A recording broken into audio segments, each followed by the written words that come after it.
everybody. Welcome to TEDxMellenStreet Live, you guys. We are here on behalf of the event TEDxMellenStreet that's going to be in Hampton, Virginia on November the 18th this year, you guys. And we have some amazing speakers and sponsors that's going to be a part of this whole event. It's going to be the first one in Hampton since 2014, you guys. So we want you to, jump in, chime in, comment, share. We want to see you. And I have some amazing, amazing speakers. Oh, and by the way, I'm Sacha Walton, your event curator, as well as your host for TEDxMellenStreet Live. So I have a special guest today, which is Tabrizi. He is one of the selected speakers for TEDxMellenStreet. We're going to kind of dive into his world a little bit. And you know what? Without further ado, let's go ahead and bring him on real quick.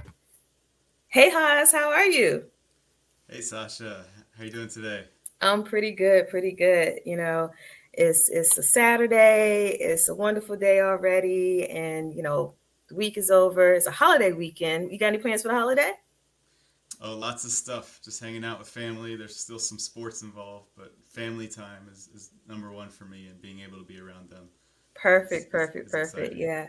So I know you are this family guy. So let's talk about you for a little while before we dive into what your the whole thing with the TEDx part. But tell me, who is Haas? Who is Haas Tabrizi? So I'm married to this beautiful, wonderful woman named Carolyn. She's a math teacher, and I have two amazing parents and a great sister. And I also have three athletic, smart, and loving kids. And with that, I coach 4 different youth sports team a season. I am a wealth management advisor. I'm a best-selling author. I am involved with a lot of people's lives, and I know that it's an honor to do that. I genuinely mean that. To be able to influence people and shape the future is really important to me, and it's something that I don't take lightly. So people trust me with their kids, people trust me with their wealth, and people trust me with what's in their hearts, and I know what that means, and I love it, and it fills my bucket to be able to inspire those around me and just help make a better future. That's awesome. That's awesome. So, how did that come about for you with the wealth management, the working with the kids, and just really wanting to inspire people? What's your backstory with that?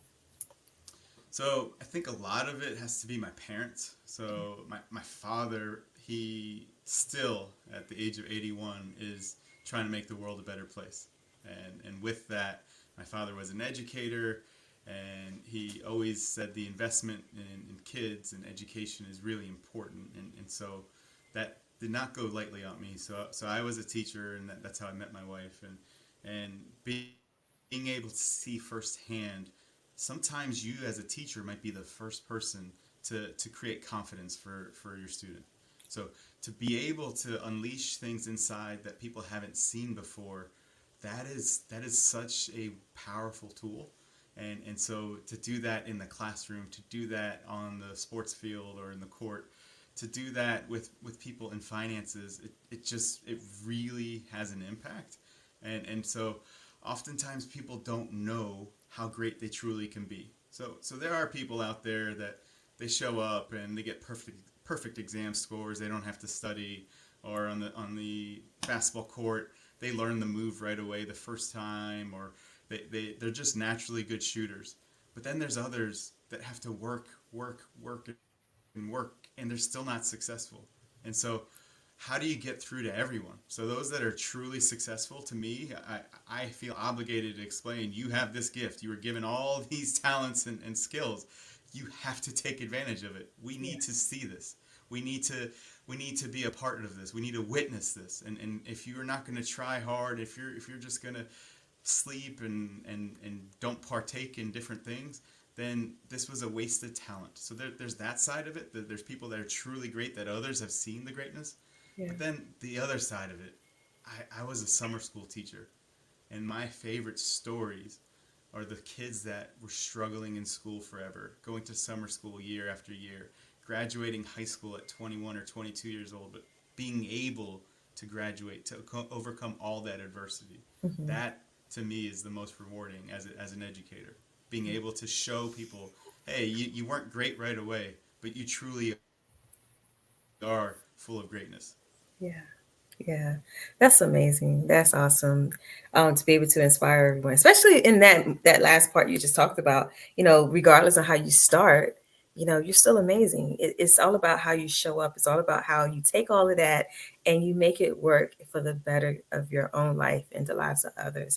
So thank you for being such an inspiration to your community, to the world, everyone you're impacting. That's amazing. So let's kind of dive in just a little bit, trying to, change the scope a little. And you were one of, oh my gosh, so many speakers that applied for the TEDx Mellon Street, and amazing speakers at that. And so, yes, so you are one of the ones who will be gracing the stage on November the 18th. And the theme Thank you for is that. power of inclusion. And so we challenged everyone with that theme to see how well they thought outside the box, because inclusion is so much more than diversity. And so we're thinking outside the box. We want others to think outside the box. And so tell me, why is inclusion essential to unleashing greatness? So greatness is in simplicity the plural form of greatness. Mm-hmm. So there's a word that I came up with, and it's called greatnesses, and the singular form of that word is just greatness. Yeah. Well, things being singular, it might not be that special. There's no greatnesses without inclusion, and there's no inclusion without greatnesses. So if we look at it in an athletic lens, LeBron James is a pretty popular athlete, and he's a good scorer and he's a good passer. For him to pass the ball to someone else, despite LeBron James being the leading scorer of all time, he's not going to just pass the ball to an average person. In order for him to include his teammates, he needs a superior shooter. He needs a talented scorer around him to pass the ball to. And so for people to include others, Mm-hmm. they have to understand there are skill sets near me that I need. There's skill sets that without it, I won't be successful. So looking at my hands, I have 10 fingers. I can play the piano with just this finger. Mm-hmm. I can dribble a basketball with just this finger. But if I were to use all the fingers to dribble a basketball, to play Yeah. a piano, the outcome of it is far superior than just using this one. And so it applies in many different places. So in the workforce, when I deal with a lot of C-suite executives, if you have everyone thinking the same way, everyone with the similar backgrounds, Yeah. how far advanced can you become? If you Mm-hmm. had people that looked and questioned things and brought different skill sets to the team, that's when you can elevate your brand. That's when you can elevate your company. And so being able to include all walks of life, being able to include all different mindsets and Mm-hmm. philosophies, that's greatnesses. Yeah. Yeah. That's awesome. That's an amazing, amazing answer to that question. I mean, and just using the analogy with LeBron James as an example, it's all everything, even dribbling with one finger, like you dribble one finger, after a while, your finger's gonna hurt, right? I mean, I played basketball. It's like that ball is hard. How are you gonna keep doing that, right? So you really do need to use so much more in those around you to really, excel and to grow together. So that's really good. So what do you think is the biggest challenge most people face in achieving greatness? So I believe the biggest challenge is so many people don't know how great they truly are. So the moment they figure out how great they are, that's beautiful. It might take 1 year, 10 years, 20 years. Oftentimes, it might take a midlife crisis. It Mm-hmm. might take a life changing event. So, being around youth athletics, it's beautiful for me because there's kids out there that haven't played the sport before and they're on the same field or same court as someone who's been doing it for a while and they're far superior. And so, Yeah. if you can't do the dribbling, the shooting, and you're next to someone who's just significantly better than you, that's defeating. And Mm-hmm. so you're like, man, I'm not good at this. I'm not good at this. Kobe Bryant didn't score a point when he was 10 years old in his summer league. So should he have quit basketball then? No. No. He had the right mindset. Someone showed him how great he was. Yeah. Someone shifted the lens on how great he was.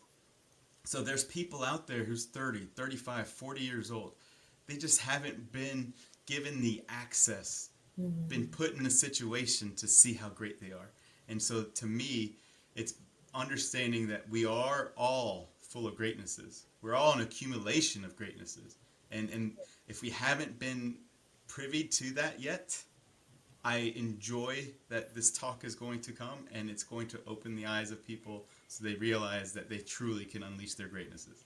That's awesome. That's awesome. So it's almost as if you're taking that word greatnesses and you are making it a action, taking it in because we think about the words being a descriptive word, you're great, the greatest or the greatnesses and so forth. And but when you're looking at it, you're really looking at it in the view of this is an action word. This is how you can take this that's within you and portray it outward, and just really like allow it to ignite at the same time as you're inspiring others. And I really admire that about you. And so without giving people any details, Mm-hmm. because we want them to be shocked, we want them to be surprised when they, either they're going to Yep. show up or they're going to watch the videos, whatever. But Yep. we just want them to be able to say, oh, I saw Haas here first on TEDxMellenStreet Live. And Yep. so why are you giving this TEDx talk? So, as I said, people trust me with so many things. They trust me with their kids, their wealth, and what's in their heart. And because of it, I've seen a lot of things and heard a lot of things. And I get to I have the honor of inspiring my community and those around me and those that find a way to connect with me. But I want to be able to inspire more. I want to be able to TEDx Mellon Street is international. So I want to be able to get this message worldwide and really help people understand that they can live their life to their fullest. I'm not going to bring up what really caused me to understand that I wasn't living my life Yeah. to the fullest. We'll have to wait for November 18th. But the realizing that there's so much more to life and being able to go and unleash your greatnesses. Once you understand what greatnesses are, that lifestyle, that mindset, it's a beautiful thing. So just last week, my oldest son, he broke both of his arms. And Oh, so second day of school, broke two broken arms. that's And it's right before sports started, and the reaction you just gave is what pretty much everyone gave. And I had to coach those around me. I'm like, Mom, don't overreact. It looks really bad. He has a short cast on his right arm. He has a long cast up to his shoulder on his left arm. Don't oh. overreact. Don't overreact. This is good for him. Mhm. This is actually good for him. Mhm. This kid, he struggles in school. He has reading deficits. He has all these things going on. The adversity that he goes through, the friction that he goes through, everything that he overcomes is going to make him better in life. And Yeah. I didn't have to coach him, but when I went to school a couple days later, an assistant principal was like, "Do you know that your son said, I'm so lucky that I only broke my arms. I didn't break my neck. I didn't break my Yeah. legs. I didn't break my head. This is temporary. This is only going to be here for a little bit." And so for him to have that mindset without me even telling him, Yeah. that's greatnesses. I Yeah. love it. I love it too. And you're doing a phenomenal job within your family, within those around you and your community and the kids and everything. And I applaud you for that because, it does take that mindset. It's first and foremost mindset. And the more you can think in a positive perspective and look at life, you know, more joyfully, you can overcome things a lot easier. It's not hard. I mean, it's not easy all the time. It's hard, Oh no. Oh but yeah, very hard. that perspective helps to make it a lot more, for somebody able to deal with it better, I should say. So thank you so much, Haas, for spending some time with me today and just talking about you, your world, and a little bit about what's going to come on November the 18th. And I really appreciate you. And I look forward to hearing so much more from you. And thank you so much. And until next time, you guys, we will be back with another special guest on TEDx Mellon Street Live. And for now, we'll say bye. See you next time. Thank you, Sasha. You're welcome. Thank you, Haas.